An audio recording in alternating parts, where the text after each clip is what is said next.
Week 2 is officially in the books, and hopefully you're 2-0, maybe 1-1, or maybe you don't have a win at all. But there is still plenty of time in football, especially fantasy football. So we're going into week 3. I'm going to be giving you my 6 start running backs and 3 running backs that you should be sitting going into week 3. And at number 1, we have Cam Akers versus the Cardinals. I know it's not sexy, and I know he's still in question moving forward if he could really be a true starter. But what we saw in week 2 is some glimpses of good things moving forward. Okay, Cam Akers out-touched Henderson 15-10.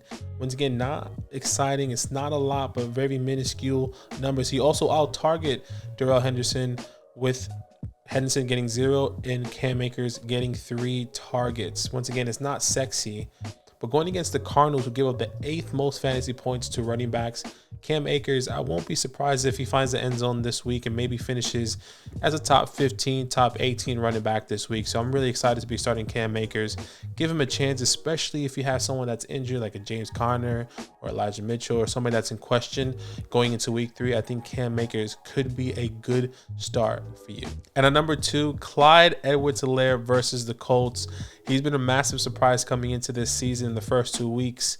Can he keep that up? I think so. Versus the Colts in week 1, over 22 fantasy points, catching the ball in the air.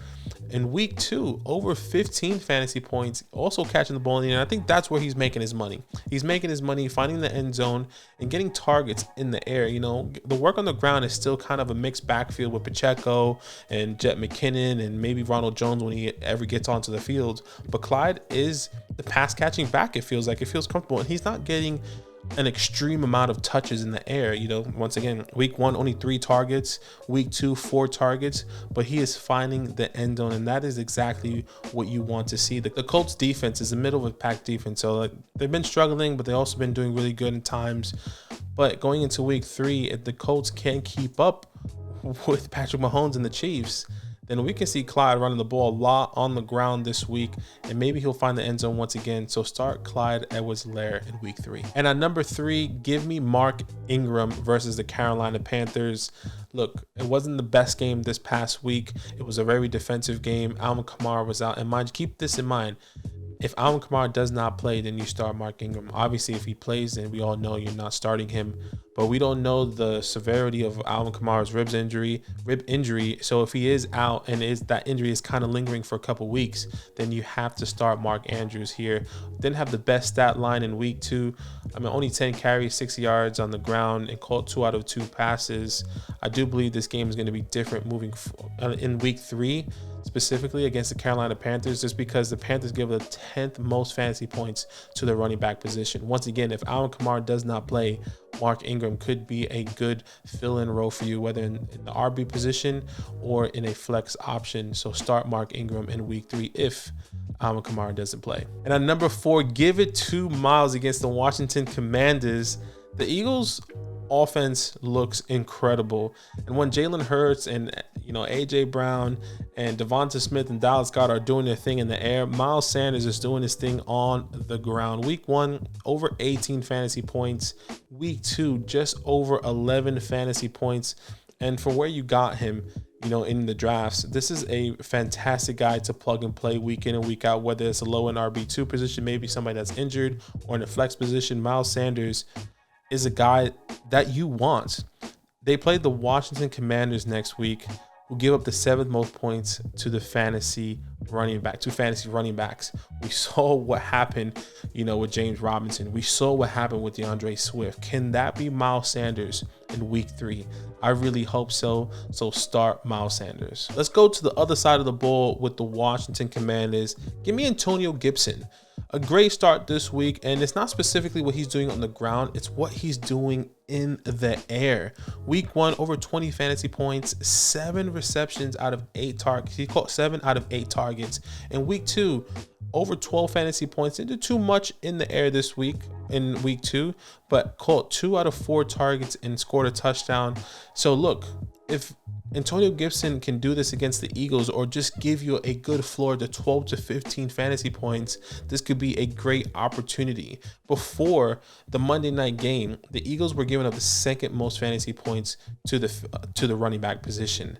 Now, after stopping Dalvin Cook, you know, in the Vikings, they give up now the 8th most points to the fantasy running back. So if you can get, if Antonio Gibson is not getting work on the ground, I am confident he's going to get work in the air. And that's exactly why I'm starting him, because of the PPR opportunity. If you're in a PPR league and you need a guy with high upside that can catch the ball, Antonio Gibson this week, I believe, could have high upside. The Eagles, fantastic defense.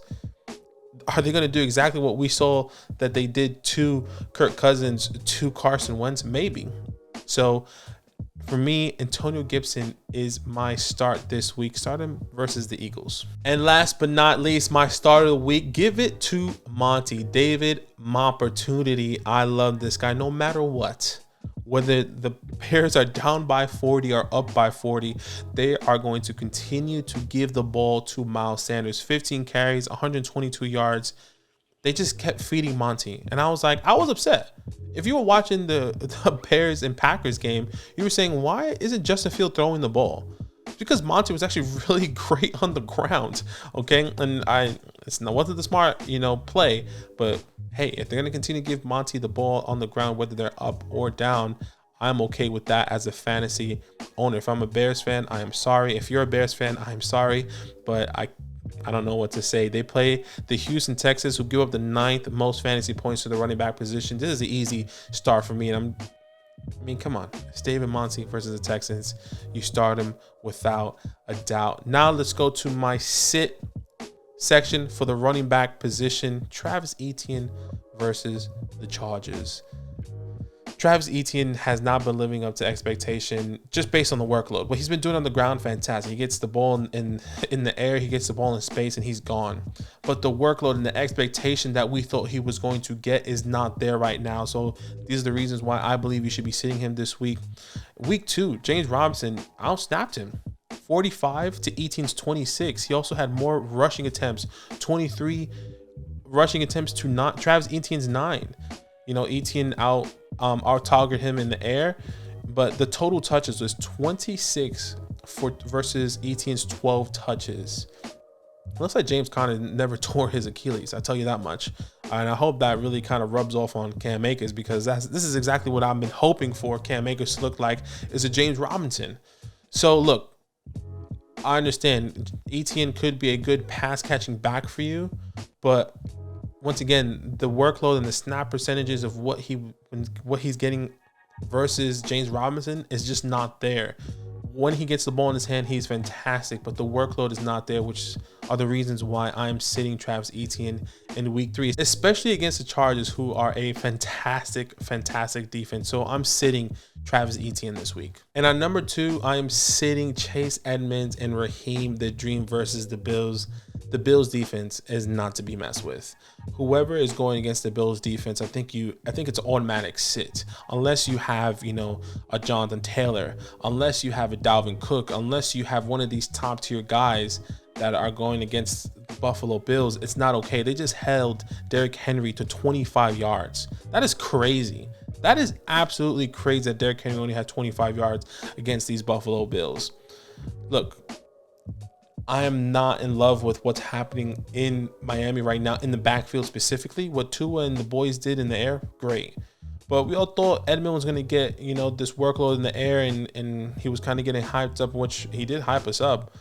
But it's been kind of shaky in week 2. Week 2, 39 snaps for Edmonds, 36 for Raheem.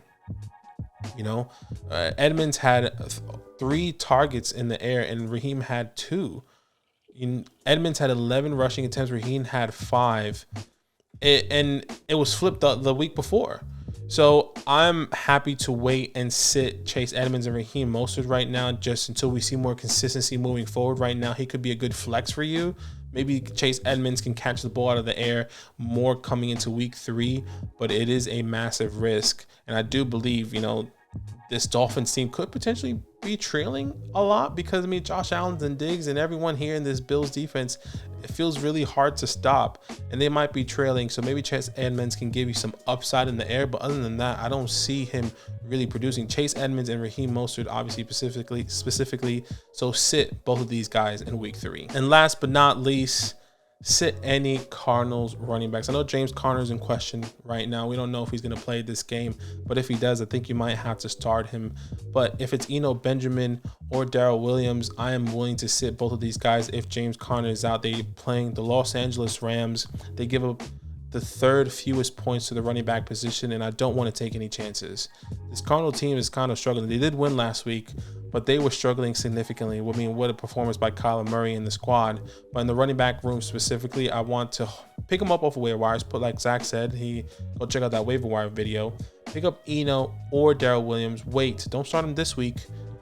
But if you're in desperation, you might have to if you are a James Conner owner. But pick him up, wait, and then maybe the week after you could start him.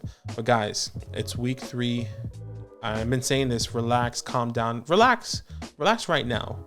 Once we get into week 4, once week 3 is over, we're going to see some trends where it's like, okay, you're going to have to make moves now. And then like, these are some real trends where we're not seeing people progressing or people are declining. And there's going to be some things that you're going to have to do that you may not like. And it's going to be unfortunate, but that's fantasy football. So guys, comment down below who I missed, who you have any questions on. We're going to be going live 8 p.m. Eastern Standard Time every Saturday night for you guys to answer all your start sit questions.